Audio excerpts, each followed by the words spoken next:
అదే RTV app వార్తల్ని క్షణాల్లో చదివే అవకాశం ఉంటుంది. ఒక న్యూస్ పేపర్, ఒక టెలివిజన్ ఛానల్ మీ చేతుల్లో ఎప్పుడూ ఉంటాయి. మాఘపౌర్ణమి అంటే సంగమంలో స్నానం చేయాలని చెప్పి అర్థం.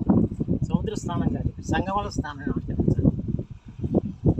సముద్ర స్నానం చిలకలపూడిలో జరుగుతూ ఉంటుంది, కానీ ఇక్కడ సంగమంలో స్నానం ఆచరించడానికి వేలాది మంది దేశవ్యాప్తంగా వస్తూ ఉంటారు.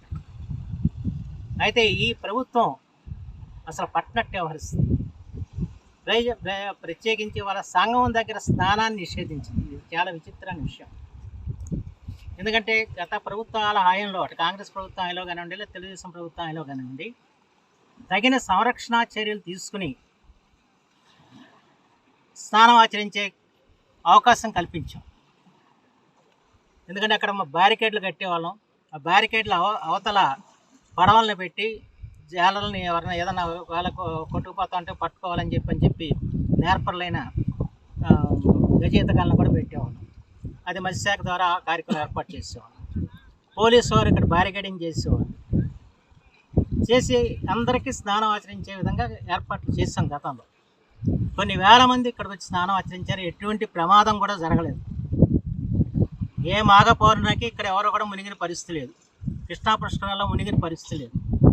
ఆ విధంగా సంరక్షణ చర్యలు తీసుకుని మన భక్తుల యొక్క మనోభావాల్ని గౌరవించే విధంగా చర్యలు తీసుకున్నాం. కానీ ఈ రోజున సముద్రంలో సంగమంలో స్నానం చేయడానికి ఇవాళ ఏర్పాట్లు చేయమని చెప్పి నిస్సిగ్గుగా వాళ్ళ ప్రభుత్వం చెబుతుందంటే ఇంతకంటే విచారకరమైన విషయం లేదని చెప్పి మాత్రం మనం చేస్తున్నాం. ఇది హిందువుల మనోభావాల్ని వాళ్ళు దెబ్బతీసే ప్రయత్నం ఈ జగన్మోహన్ రెడ్డి ప్రభుత్వం చేస్తుంది. రేపు భక్తులు పెట్టే శాపనార్థాలతో ఈ జగన్మోహన్ రెడ్డి ప్రభుత్వం కొట్టుకుపోద్దని చెప్పి నేను విశ్వసిస్తున్నాను. ఎందుకంటే ఇది ఎప్పటికైనా అధికారులు ఏర్పాట్లు చేయాలి. తగిన సంరక్షణ చర్యలు తీసుకుని అందరూ కూడా స్నానం ఆచరించేలాగా చేయాల్సిన అవసరం ఉంది. ఇక్కడికి జనాన్ని రానివ్వకుండా ఇప్పటికే ఆటోలను నిలుపుదల చేశారు. ఇదివరకు ఆటోల్లో వచ్చి ఈ ప్రదేశంలో సందర్శించి వెళ్ళేవాళ్ళు యాత్రికులు. ఆటోలను కూడా నిషేధించి ఆటోలను కూడా రానివ్వట్లేదు. భవనాలు వాళ్ళు ఎందుకో పనికి రాకుండా నిరుపయోగం చేసేసిన పరిస్థితి వచ్చింది. ఇక్కడ స్థానికంగా ఉన్న శాసనసభ్యుడు సింహాద్రి రమేశ్వర గారికి అన్నిటి చూసిన పరిస్థితి లేదు. చివరికి కృష్ణవేణి మాత విగ్రహం పరిస్థితి ఎలా ఉందో చూడండి. అక్కడ గణపతి సత్యనారాయణ స్వామి వారు వచ్చి ఇక్కడ కృష్ణమ్మ పాదుకల్ని ఆయన ప్రతిష్ఠించి వెళ్ళారు.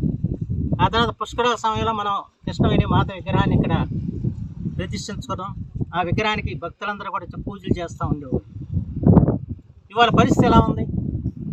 ఆ విగ్రహాన్ని కూడా కాపాడలేనంత దుస్థితులు ఈ ప్రభుత్వం ఉందంటే, ఇక్కడున్న ప్రజాప్రతినిధులు ఉన్నారంటే ఇంతకంటే సిగ్గు చేయడానికి విషయం ఉందా అని చెప్పి అడుగుతున్నాను.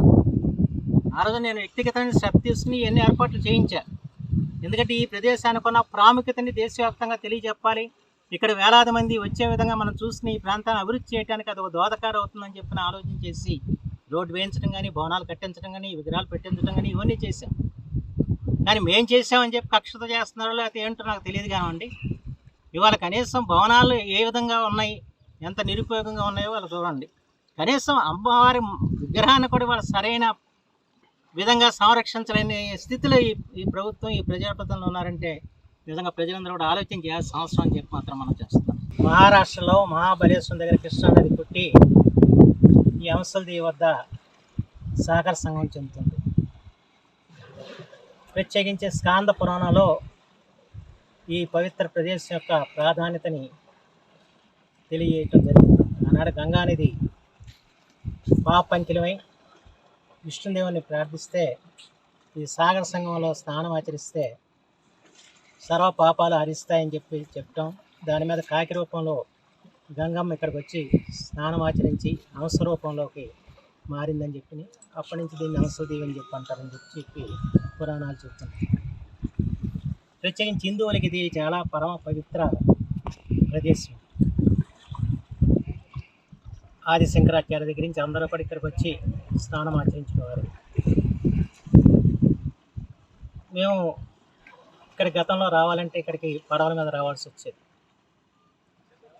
అలాంటిది ఇక్కడ రోడ్డు నిర్మాణం చేయించి 2 భవనాలు నిర్మాణం చేయించి ఈ ప్రదేశానికి ఒక ప్రాముఖ్యతని సంతరింపజేయడానికి ప్రయత్నం చేయడం జరిగింది.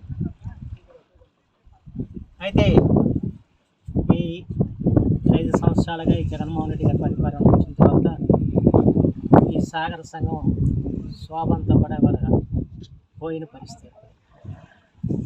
ఒకప్పుడు కలకల్లాడని ఈ ప్రదేశం అంతా కూడా ఈరోజు కళావిహీనంగా మారిపోయింది.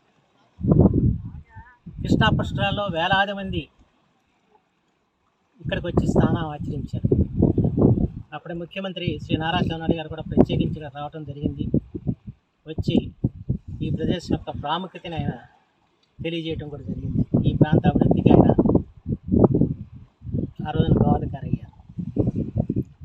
అంతకునుపు రాష్ట్ర గవర్నర్ రామేశ్వర ఠాగూర్ గారిని తీసుకొచ్చి ఇక్కడ ఒక భవనాన్ని కూడా వారి చేత ప్రారంభోత్సవం చేయించడం జరిగింది. ఇప్పుడు మన కళ్ళెదుట ఉన్న భవనాన్ని అప్పటి పర్యాటక శాఖ మంత్రి గీతారెడ్డి గారి చేత ప్రారంభోత్సవం చేయించారు. అయితే తర్వాత ఈ భవనాల సంరక్షణ అంతా కూడా కృష్ణా అభయారణ్యం ఉందని చెప్పి అటవీ శాఖ అప్పించడం జరిగింది. కానీ అటవీ శాఖ ఈ భవనాలను ఎంత నిర్లక్ష్యంగా చూస్తుందో ఇక్కడ మీరు చూస్తే తెలుస్తుంది. ఈ భవనం దగ్గర చెట్లు మొలిచిపోయాయి. భవనం పైకప్పు విడిగి పడిపోతున్న పరిస్థితి వచ్చింది. మొత్తం తలుపులు గిలుపులు అన్నీ కూడా పోయిన పరిస్థితి వచ్చింది. ఒక చక్కటి భవనాన్ని నిర్వహించడం కూడా సాధ్యం కాలేదు అటవీ శాఖ అంటే నిజంగా ప్రభుత్వానికి సిగ్గుచేయటం. 5 శతాబ్దాల మన అయోధ్య రామ మందిరం కల సాకారం చేసిన శ్రీ ప్రధాని నరేంద్ర మోదీ గారి సందేశంతో బీజేపీ విజయ సంకల్ప సభ మీ ముందుకు వస్తుంది.